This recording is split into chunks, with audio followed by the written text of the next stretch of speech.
All right, I feel like we're finally making some real progress here. So this whole section is dealing with custom models, custom objects.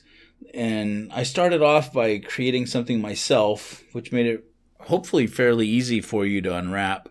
I didn't think the tree was very challenging, it's just time consuming. Now what I'm doing is something completely different. I figured it's going to be very hard for me to create something with mistakes that I couldn't predict. In other words, for this next part of the course, I hired somebody to make the objects. I don't even know the guy. I mean, it's just a random gig. And I was kind of counting on him to make some mistakes. I didn't tell him to make it mistakes. I just hired him and told him what I was doing. I told him I was teaching a course and I was going to use these in my course.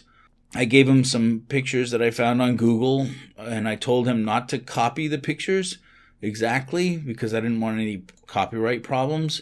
But I told him, change them enough so that it's unique. I wanted them to be under 5,000 tries. And so he's managed to do some of this stuff, but he deviated a little bit too. And you'll see what I'm going to do right now is I'm going to sort of unbox these things and show you these 5 models that I purchased. But usually you get what you pay for. And in this case, I definitely got what I paid for. We get some fairly decent looking models, but they come at the cost of having some problems.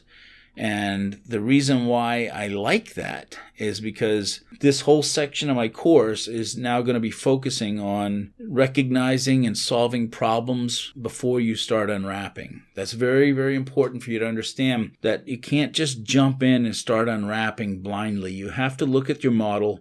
You have to evaluate what's going on. Sometimes you have to remove or delete inner parts of the geometry that's never going to be seen. Sometimes you have to flip normals. Sometimes you have to redesign small parts of the model in order to make things function better or unwrap easier.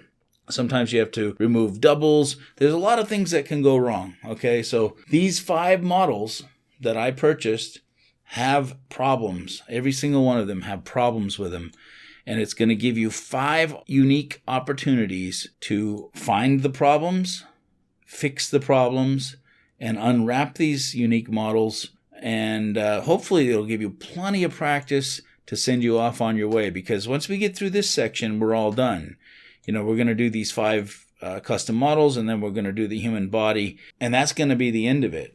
You'll be finished with this course, and everything else you're going to do is going to be real-world situations. And you're going to be on your own. You're going to have to solve these problems on your own. So you have 5 good opportunities to practice here. And hopefully you take advantage of that. Don't just watch the video. Go in here and try to do this stuff on your own. I cannot stress this enough.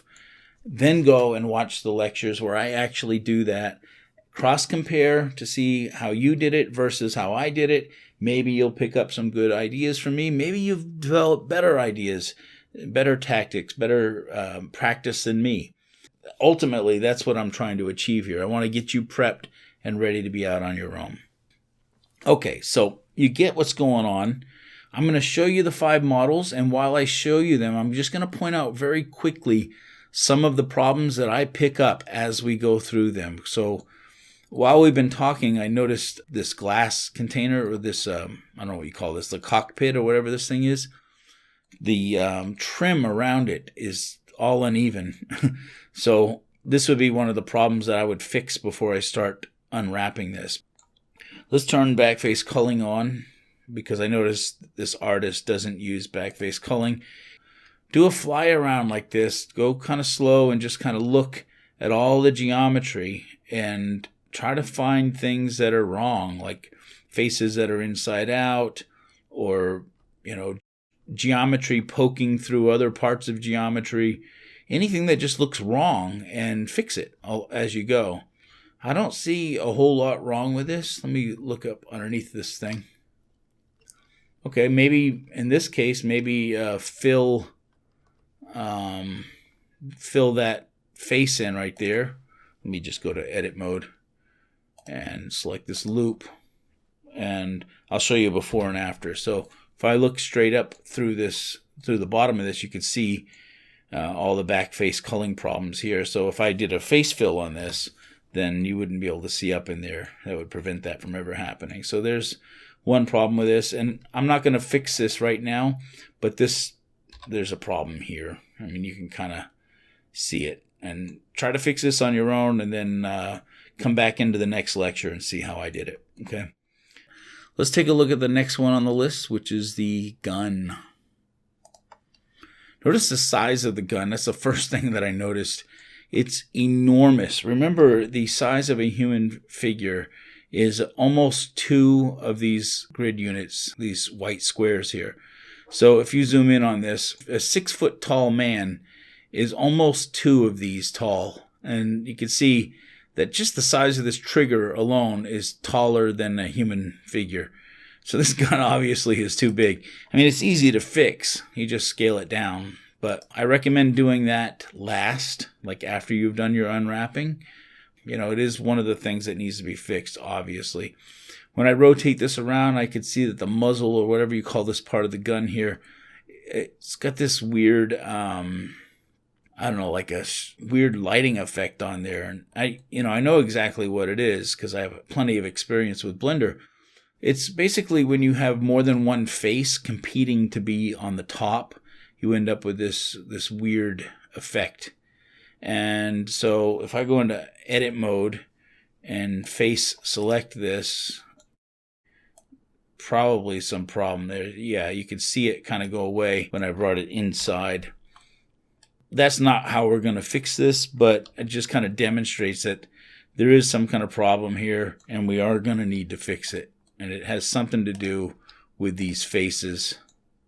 We'll get to the bottom of that later on. Look for other problems with this. I'm sure you'll find them. So there's the gun. I'm going to show you the other objects. So here's our robot. I didn't really get a chance to look at this guy, so I'm just going to fly in here and just start looking around. Same thing, maybe in edit mode with everything selected. Just fly around and look for things like backface culling problems, which, by the way, you probably want to turn that on to be able to see. Just fly around and look for problems. Oh, the neck. The neck has a backface culling problem. You can see through these gaps in the eyes all the way through the back side of the head. We'd probably want to fill that in back there somewhere. What are the eyes? Are they full spheres? Yeah. So that's probably... All right, so you would need to decide, is this robot's eyes going to be animated? Are they going to move around? Or are they going to be static and just staying in place? If they're not moving, you might consider removing some of the geometry on the back side of the eyes because nobody will ever see them.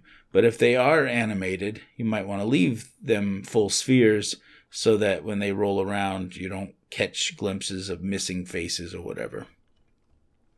I noticed another sphere down here. Is this a sphere? Or did he cut it off? Yeah. Okay, so he cut this one off, so that one's fine. I was going to say, if it was a full sphere, you might want to cut it back. This is a good example of what I mean by cut back. Let me get the right angle here. You can see how he cut that off. Oh, these are inside out. I noticed that when I was up here. Okay. And just, kind of do a fly through and look for problems like this. All right, what's next is our tank. Oh, yeah. I noticed right away that there was something weird. You could see that these tracks and this muffler and the cannon here and this window are all different colors. And that's one of the things I watch for, at least with the newer version of Blender. I've noticed they kind of made that more noticeable by default. It's a backface culling issue. So let's go turn that on and take a closer look. And you can see, the tank, the treads are inside out. So that's wrong. The wheels are inside out. And, wait a minute. It's inside out on one side and right side on the other, which is confusing. This is inside out. So this one's right side and that one's wrong. So it's a little bit messy. And this one's right side. So it looks, I don't know how this happened, but the normals need to be flipped on a lot of the parts of this. The cannon is inside out.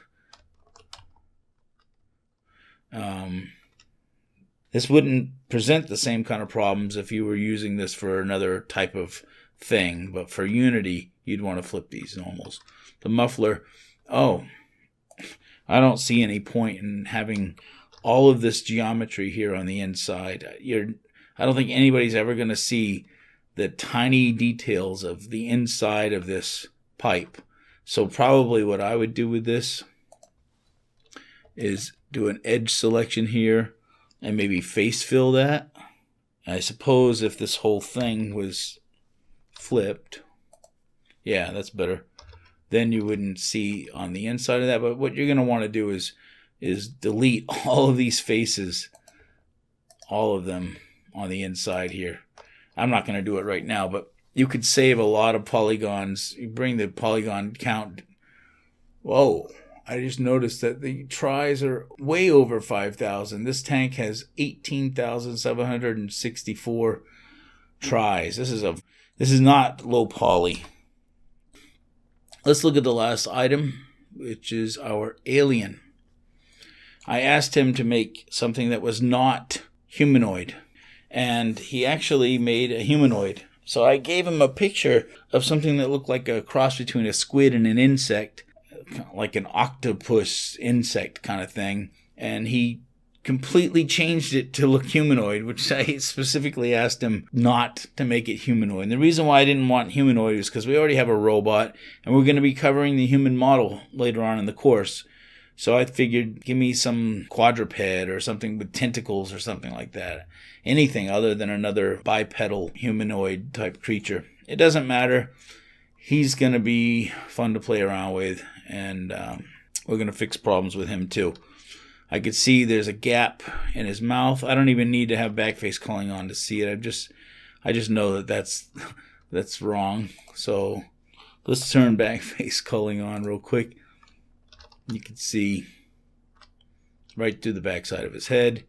There's probably, I don't know how the eyes are constructed, but there's probably gaps between the eyes or something like that you want to watch out for. Wow, those eyes look messy. What's up with this?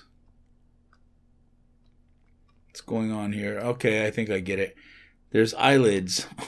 Okay, so apparently he's got an eyeball here. And it looks like it's poking out through. These are eyelids. You can see, I think this is an eyelid here. And there's another one down here. And this is the eyeball. And I think what I would do here is just scale the eyeball down so that it doesn't poke through the geometry of the eyelids. Just like that. Do the same thing on both sides. And you have to decide, are these eyelids going to rotate?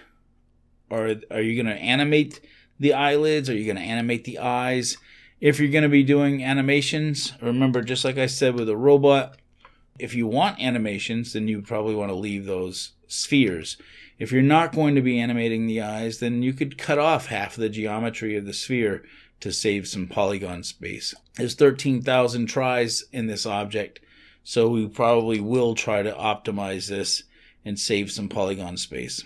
Just take a look around, find problems, and fix them. That's your assignment. I want you to start with that rocket ship. Fix as much as you can on your own, and then watch the next lecture. And I highly, highly encourage you to go in here and fix as many problems as you can, and then follow up after you've done that. Compare notes and see how you did. So good luck, and I'll see you in the next lecture.